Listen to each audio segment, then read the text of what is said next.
Hey everyone, Stefan Kesting from Self-Defense Tutorials. My friend, training partner, Chad Skands. Hi. Chad was on the YouTube channel a little while ago talking about Tales from the Door, because you spent a long time being a doorman. Yeah. And people really liked it, so I thought I'd get you back in here and pick your brain about kind of a multiple opponent scenario, like a big brawl. So, like, what's an example of a big brawl with all kinds of chaos going on that you ran into when you're doing all the door work? Oh. Well, Steph, I ran into quite a few. There's a few that stick out in my mind, actually. One of recent that I really remember well is there happened to be one of the busiest nights we've had. You gotta imagine I got about a 30-foot circle here, and there's about 50 people inside here, and they called it smoke pit. So that's just outside the club. That's just outside the club. Where people go for fresh air. Exactly. Meanwhile, I've got a lineup of about 50 people waiting to get in. And all we have to protect us from the general public rushing the door is red stanchions, just ropes. They don't do anything, but mostly people are respectful about it. Mm-hmm. Well, I was outside dealing with a guy here. He wanted to get in, he was on the guest list. Meanwhile, one of our biggest bouncer guys is carrying a guy out. And what this guy in front of me says, "Hey, that's my buddy." And so I'm really calm about it. How's he carrying him out? He's got him in a headlock and he's dragging him out. Okay. Don't know why. I just know he's coming out, but not being aggressive. Just, hey, you're coming with me. So the guy's like, "Hey, that's my buddy. What's going on?" I'm like, "Well, just hey, relax, man. He's just coming out. Not gonna be a problem here, right?" I'm staying calm. This guy's already agitated. Let's just keep this down. Mm-hmm. So then he's like, "No, that's my buddy." Hey, he's just coming out. I'm just gonna open the gates and come in. Well, meanwhile, we had a new door guy. I thought, well, I'll go help him. Didn't need to help this guy. He'll go help the other bouncer guy. Yes, exactly. So as they get out into this area where it's all full of people and it's a big crowd, he tries to help the guy. What happens is the guy he's carrying out gets loose, and he ends up grabbing onto the guy's legs like this. The big bouncer. The big bouncer, and basically the big bouncer goes, well, head over heels, but dominoes the line. So you can imagine like 50 people, like domino effect. It's kind of funny, but it's not. So you see them all tumbling down, and all the stanchions come down. So now there's no barrier. Mm-hmm. And also it's on. So the first guy, this is where you got to think fast, but you got to be thinking logical. So the first guy that I was talking to decides he's going to go attack my buddy that's on the ground. So you see him, and it's right on video, you see him jumping to go hit him, and that's my first thing. No, protect your buddies at all costs. So in I came right away, locked him up, launched him into Granville Street. Then the next guy coming, he was coming to hit me. You see one of our smallest doormen comes in, flies like Jimmy flies Snuka, and takes him down because he had my back. Knowing the guys I had with, they always had my back, which was good. Mm-hmm. So then I end up in Granville Street, locked up with a guy. But the whole thing is, I'm calm, I'm relaxed, I know what's going on. But if I escalate this and I just start swinging, then everybody's got to be fighting. And this is going to be a bigger issue than it needs to be. So as I got the guy locked up, and I've got his head cranked down here, and I got his arm locked here so he can't, and I'm whispering and telling him in his ear, like, "Hey man, it's all right, just relax. I don't want to hurt you. I don't want to fight. We just want to solve this issue." What I don't realize in this moment in time is I think a guy's trying to choke me, but I was told later that a guy's punching me in the back of the head. So after about the third time, I finally lost my cool, what I thought was lost my cool, and I threw this guy, turned around, and I grabbed this guy, and I squared off, and the words I said I probably shouldn't even repeat. But I thought, holy cow, I just lost my cool, and my boss, I'm going to be fired. So... Because you're not allowed to just go and start drifting people as a bouncer. And it's kind of a misconception. It also, is. Yeah, ripping someone's throat out Roadhouse-style is also frowned upon, I bet. So as much as I like Dalton, and as much as I love Roadhouse, yes, that doesn't happen. So here we are in the middle of Granville Street. There's cars stopped everywhere. There's crowds everywhere. But I still can think logically here. But I just Even though you're steamed. Even though I'm steamed, I still know that I'm working here, and I'm like, my boss is going to kill me for this, but that's it. It's on. So I just basically, I see the guy there, and I've already got it in my head what's going to happen. And it's like a premonition. I already knew where I was going and what I was going to do. What were you going to do? Well, this guy had nice scraggly long hair, and I was just going to reach out, yank him down, and I was just going to pop him a few ones like that, and then I was just going to choke him and leave him. I had that already seen there.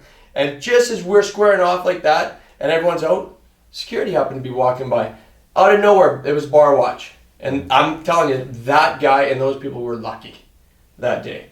But the biggest thing was when I was there, I was thinking logical even though this stuff's going on. I was just, okay, I'm processing everything fast, but I'm adapting to my situation. Okay. Right? So what allows you to keep on thinking in that it's an adrenal situation? If you measure your blood adrenaline levels, they'd be going up for sure. Yeah. So what, is it just exposure of doing it night after night after night? You were also training at the time. I was still heavily involved in jiu-jitsu as I am now, which I do believe that does play a factor in the fact that I'm confident in my skills. If I do get into an altercation, I'm pretty confident that at least I can get out with minimal harm before someone breaks it up, or I can get away. So that confidence definitely plays a role when you're actually on the door, when you're dealing with somebody. The other is, I understand how to de-escalate situations fast and do what's best for myself and my team. So as much as you may want to take this guy out and teach him a lesson, is it going to be beneficial for me or the team that I'm trying to protect here? No. So that's my first and foremost priority. Even though you just said you were ready to drift this particular guy. 100%. So yeah. But I mean, you were in hundreds of minor confrontations that didn't escalate. Oh, for sure. Right? And the biggest thing to take away whenever you're dealing with people or they want to come at you or they're angry, mad, de-escalate. Yeah, de-escalate it. If you're not getting mad, he can't stay angry for how long? If you are paraphrasing, if you're talking to him, you're deflecting. I'm gonna bring the situation from here down to here because we all know, especially in today's world, that guy could be packing a knife, a gun, anything. You don't know. So I think fighting is probably the absolute last resort unless you have to. And if you have to, my opinion, strike fast first and strike fast. Action beats reaction. And if you know it's going to go, just get her straight to the throat. There you go. Yeah. So in an average week of working, like how many times did you lay hands on someone? Like I worked at the bars, let's say every weekend. And I say in 1 month, so that's 8 shifts, probably once or twice, a month. But it wasn't really laying hands on people. It's like, we would take 15 minutes to talk to you, to walk you out, because we don't want the altercation. Also, when people know where you work every night, if I do something that really, if I lay somebody out or I beat on them hard, chances are they might want to come back for retribution, and I don't want that. So, and they're still people. So you treat them like human beings, right? And be respectful to them.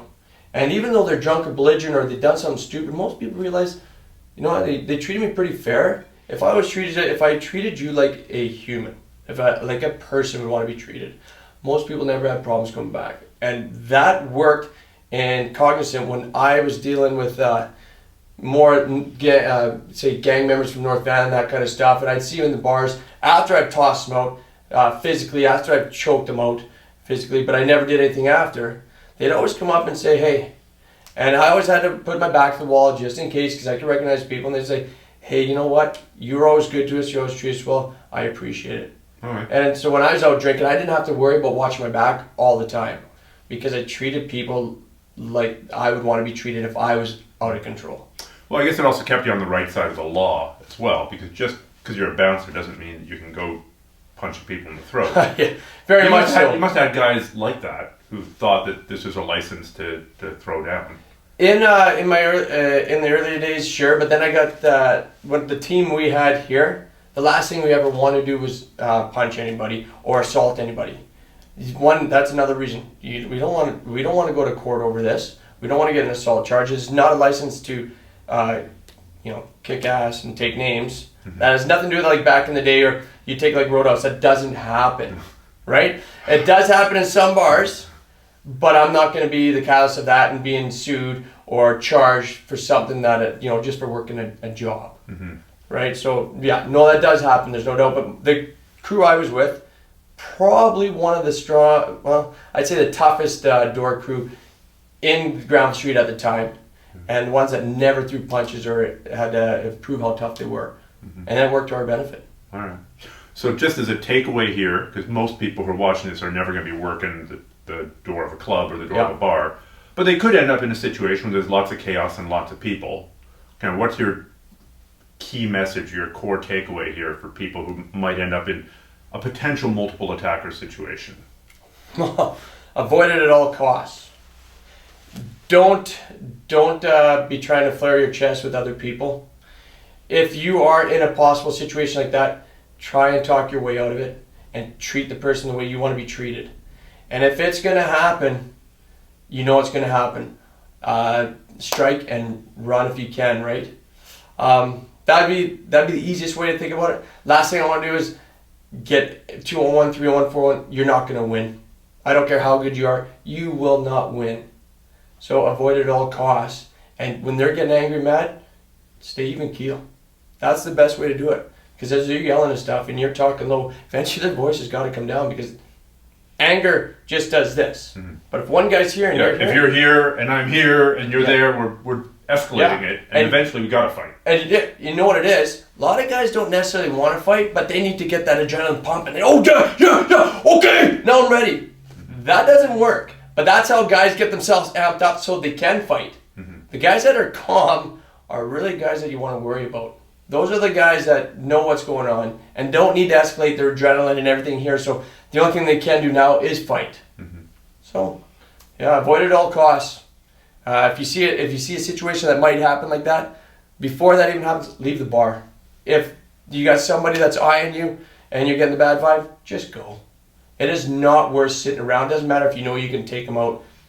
Just avoid it at all costs. Well, having been involved in both legal battles and multiple surgeries, take a lot of time and a lot of energy.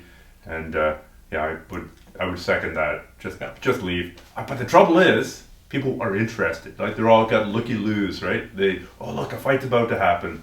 Well, the trouble is, once that fight starts happening and there's multiple people, they're not going, oh, this guy, he was just watching.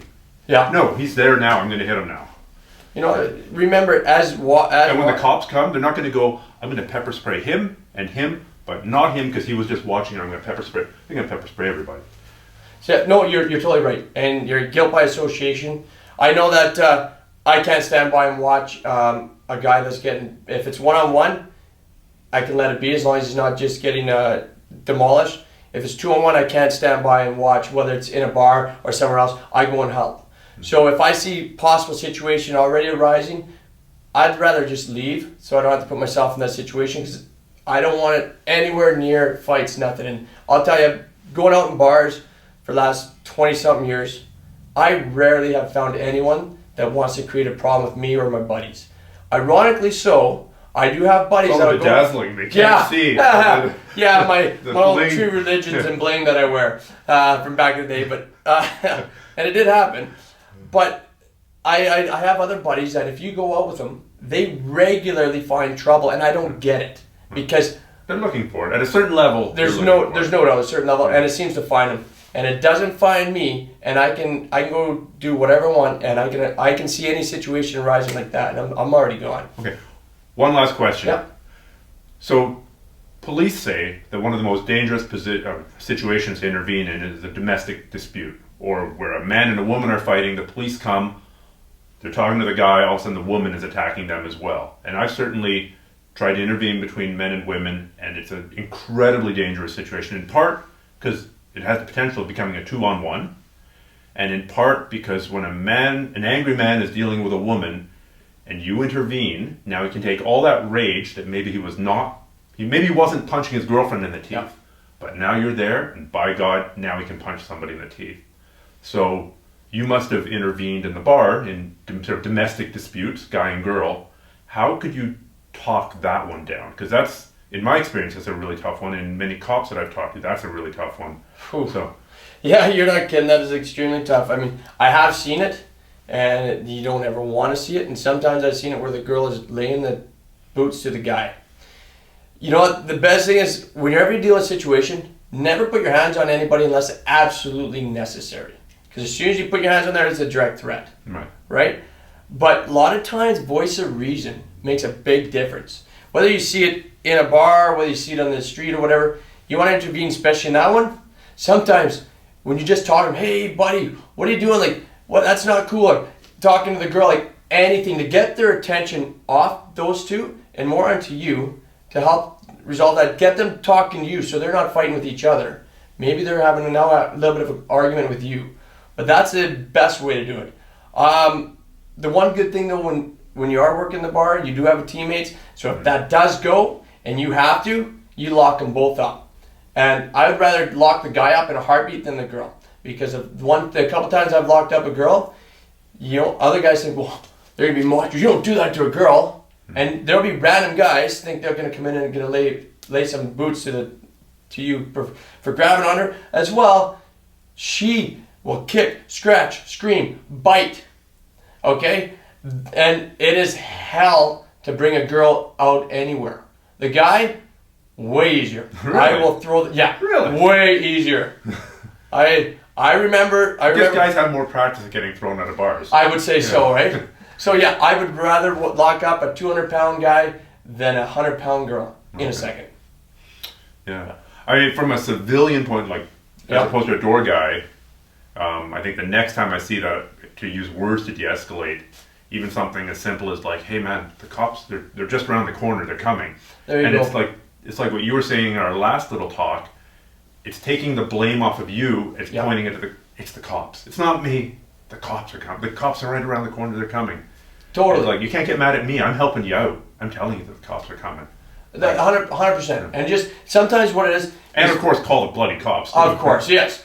And you know what it is? Sometimes people get in a frenzy, whether it's a domestic that way or it's a group situation. Something's not focusing right here, and sometimes that voice of reason just brings them back to a little bit of reality and allows them. So, I've been in situations where I've seen it. 5 guys just laying boots to the one guy, and it's like nobody wants to help this one guy that's literally he's getting just mauled down on the ground. Killed. Yeah, 100%. I was working at the time. I can't stand by and watch this. I know I'm in. It wasn't in your club. It was out on the street. It was out on the street, and I know I'm going to get in big trouble for going over there. But I couldn't stand by and watch this. But the biggest thing is, guys, that's enough. That's enough. He's okay. Like, let him be. He's done. You got him. It's fine. And most guys stopped. There's only a couple that didn't. And I remember I grabbed one guy and I just slew foot him this way, knocked him down. And I looked at the other guy, that's enough, man. And I grabbed this guy, lifted him, and go. Right? And they were thinking. So you assumed the position of authority. And totally. Yeah. But, just by me coming up to yell at them, that's enough. 3 guys stopped. Right. Because then they kind of realized, yeah, you're right. 2 guys didn't. So I was able to pull one guy off, and as I said, throw it like that, grab the guy and go. Mm-hmm. Ironically, that guy the next day came back to Which where... guy? The guy who's getting the beating? The guy that was getting beating. He decided to go back out? No. Night? He came back the next day, knew where I worked, and came and thanked me for... and he said, there's a good chance to save my life there. I really, really appreciate it. But he came back and thanked me the next day. Yeah. He was all banged up and stuff, but don't know why the fight arose. I just remember seeing it across at another bar, and it was a brutal melee. Yeah. And there was tons more fights going on. That just happened to be one I intervened on. Yeah. It's so tough. I mean, it's a very dangerous situation to intervene when somebody's laying down a beating, but maybe having the skills and the confidence to back it up helps you maintain a certain level of authority as well. For sure. And control of voice. Yeah. You know what? And it gives me confidence. So when I'm dealing with situations, I know how to keep myself out of harm's way within reason. And if I have to, I can protect myself just enough to get away and be safe. Mm-hmm. So I am confident when I'm dealing with those kind of situations. But I'm aware of all my surroundings. And I can do it fast. I can pick it up fast and I see what's going on. Mm. And so I know when I'm coming into a situation, I know what my dangers are before I even get in there. It's funny, our talk here reminds me of back in the day when I used to do classical kung fu. So we were there. I was training. I mean, it wasn't realistic, but we were training really hard. It was physically very difficult. And I think I've been training for a year and a half, just giving it my all. It was a little kung fu studio, and upstairs there was this domestic going on. It's like this woman screaming and this guy screaming, and it was a pretty bad. Was there hitting going on? I don't know, but there sure was lots of stuff getting thrown. And so we're there in a kung fu club, and I talked to the instructor. I go like, should we do something? You know, I was thinking like, should we go charging up there or at least call the cops? He's like, no, just leave it. And that was like, what the hell? Like, we're here, you know, we're supposed to be doing this to become better human beings. We're supposed to be doing this to develop our skills. At least we should be taking action here. At least calling the cops.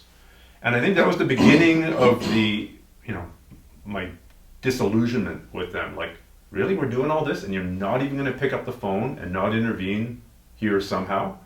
So this urge to go and help is a very natural urge, but it's also a dangerous urge. I mean, there have been lots of, I'm trying to remember the name of the martial arts instructor who was running after, you know, a thief, trying to, some purse snatcher, I think, had grabbed a purse and was running away, and the martial arts instructor ran after and got stabbed. I mean, it's dangerous and killed.